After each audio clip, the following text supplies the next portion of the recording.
Të nderuar etër, të dashur vëllezër dhe motra më Krishtin.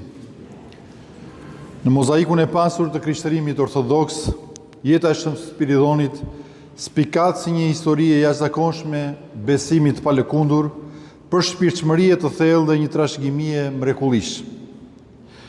Ky bari i thjesht që u bë shenjtor festohet nga të krishterët ortodoks në mbar botën për jetën e tij të jashtëzakonshme dhe ndikimin e thellë që pati në kishën e hershme dhe deri më sot.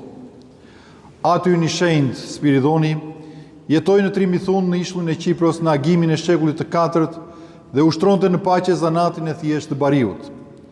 Me sjellje të thjesht dhe pak i arsimuar, ai nuk ishte të ngjashëm me veten sa i takon dashurisë ndaj të afërmit, butësisë, lëmoshës, mikpritjes dhe zbatimit të gjitha virtyteve. Njësoj si patriarku Abraham, ai priste me dashuri të madhe në shtëpinë e tij të gjithë njerëzit që vinin aty dhe tregonte të njëjtin respekt dhe devocion siç do të bënte vetë Zoti Jezu Krisht nëse do të vinte në shtëpinë e tij në ato çaste. Nuk ishte të varfër dhe të cëmur që të mos gjenin ndihmë pranë tij. Duke jetuar me pastërti dhe shpresëtari jetën bashkëshortore, Perëndia i fali atij një vajzë, Irinin, por pas pak vitesh gruaja e tij dhe më pas dhe bija e tij, Irini, ndruan jetë. Atëherë i shiruar nga përkujdesja jetësore, Shën Spiridoni u mor vetëm me përparimin në virtyt dhe pasurimin e shpirtit të tij me dhuratat e përjetshme të hirit. Shën Spiridoni ishte jo i ditur sipas diturisë së kësaj bote, por i pasur në dhuratat e profecisë dhe të njohjes shpirtërore. Ai zotronte njohje të thellë të shkrimit të shenjtë. Kur perandori besimtar Konstantin i Madh mblodhi në Nikea të Konstantinopolës sinodin e parë ekumenik në vitin 325 për të dënuar herezinë e arianizmit, shkoi në këtë sinodë dhe Shën Spiridoni, i veshur me rrobat e tij të thjeshta të bariut, për të dhënë dëshminë e së vërtetës së bashku me episkopët e shenjtë dhe pohuesit e mëdhenj, që ishin personalitetet më të shquara të kohës së tij. Gjatë diskutimeve, një filozof arianist, një egoist, sfidoi ortodoksët për një debat rreth Trinisë së Shenjtë. Bariu i përulur nga Qiproja, erdhi atëherë dhe për habit të gjithëve, shkatroi argumentet e kundërshtarit të tij me thjeshtësinë dhe autoritetin e fjalëve të frymëzuara nga shpirti i shenjtë.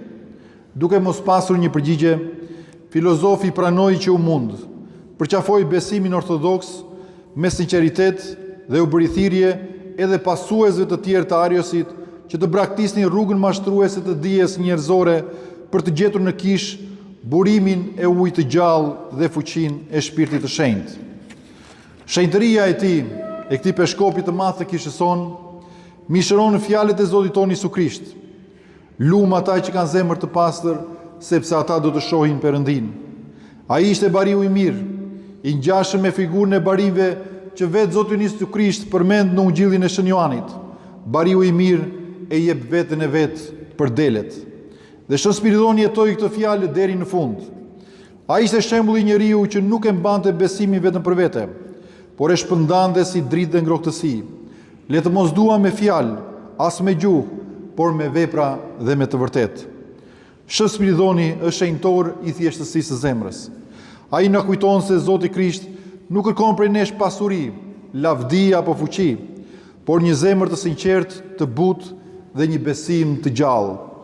Në një botë të ngarkuar me stres, me ankth dhe me rrëmuj shpirtërore, Shën Spiridoni na mëson të kthehemi tek thelbi, tek esenca që është thjeshtësia, tek besimi i pastër që sjell paqe. Ai njihet si shenjtori mbrojtës i mrekullive dhe i ndërhyrjeve të shpejta. Shumë besimtarë dëshmojnë se i është përgjigjur lutjeve të tyre në mënyrë të përhershme. Këpucët e tij që ndryshohen shpesh për shkak se konsumohen sigurecën janë simboli i dashurisë së tij aktive, një shenjtor që nuk pushon së ecuri për të na ardhur të gjithëve neve që e thërresim në ndihmë. Të dashur vëllezër dhe motra më Krishtin, jeta e Shën Spiridonit, këtij episkopi të shenjtë, na fton të gjithëve sot ne të reflektojmë. A e ruajmë ne thjeshtësinë në zemrat tona? A e mbajmë gjallë dashurinë për Zotin dhe për njëri tjetrin? A jemi gati të bëjmë mirë dhe në heshtje, pa kërkuar lavdi dhe pa u mburur para të tjerëve? Shën Spiridoni na kujton se Zoti vepron me fuqi të madhe përmes njerëzve të thjeshtë, të përullur dhe të gatshëm për të shërbyer me dashuri. Le të përpiqemi që edhe ne të ecim në këtë rrugë.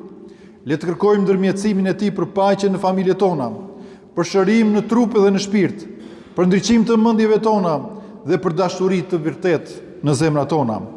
Me lutjet e Shën Spiridonit, Zoti Jesu Krisht të na mbush me paqe, me guxim dhe me besim të palëkundur, gëzuar për shumë vjet dhe gëzuar në veçanti të gjithë ata që festojnë